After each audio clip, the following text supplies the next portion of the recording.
नमस्कार दोस्तों, प्रस्तुत है आज की नई कहानी जिसका नाम है माँ का प्यार। एक छोटे से कस्बे में समीर नाम का एक लड़का रहता था। बचपन में ही पिता की मृत्यु हो जाने के कारण परिवार की आर्थिक स्थिति बड़ी दयनीय थी। समीर की माँ कुछ पढ़ी लिखी ज़रूर थी, लेकिन उतनी पढ़ाई से नौकरी कहाँ मिलने वाली थी। सो घर घर बर्तन मांजकर और सिलाई बुनाई का काम करके किसी तरह अपने बच्चे को पढ़ा लिखा रही थी। समीर स्वभाव से थोड़ा शर्मीला था और अक्सर चुपचाप बैठा रहता था। एक दिन जब वो स्कूल से लौटा तो उसके हाथ में एक लिफाफा था। उसने माँ को लिफाफा पकड़ाते हुए कहा, माँ, मास्टर साहब ने तुम्हारे लिए चिट्ठी भेजी है, ज़रा देखो तो इसमें क्या लिखा है। माँ ने मन ही मन चिट्ठी पढ़ी और मुस्कुराकर बोली, बेटा, इसमें लिखा है कि आपका बेटा काफ़ी होशियार है। इस स्कूल के बाकी बच्चों की तुलना में इसका दिमाग बहुत तेज है और हमारे पास इसे पढ़ाने लायक शिक्षक नहीं है, इसलिए कल से आप इसे किसी और स्कूल में भेजें। यह बात सुनकर समीर को स्कूल न जा सकने का दुख तो हुआ, पर साथ ही उसका मन आत्मविश्वास से भर गया कि वो कुछ खास है और उसकी बुद्धि तीव्र है। माँ ने उसका दाखिला एक अन्य स्कूल में करा दिया। समय बीतने लगा। समीर ने खूब मेहनत से पढ़ाई की। आगे चलकर उसने सिविल सर्विसेज परीक्षा भी पास की और आईएएस ऑफिसर बन गया। समीर की माँ बूढ़ी हो चुकी थी और कई दिनों से बीमार भी चल रही थी और एक दिन अचानक उनकी मृत्यु हो गई। समीर के लिए ये बहुत बड़ा आघात था।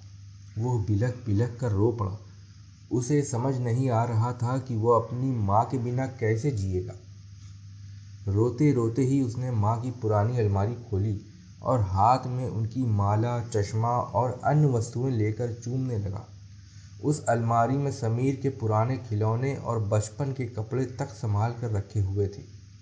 समीर एक एक कर सारी चीज़ें निकालने लगा और तभी उसकी नज़र एक पुरानी चिट्ठी पर पड़ी। दरअसल ये वही चिट्ठी थी जो मास्टर साहब ने उसे 18 साल पहले दी थी। नम आंखों से समीर उसे पढ़ने लगा।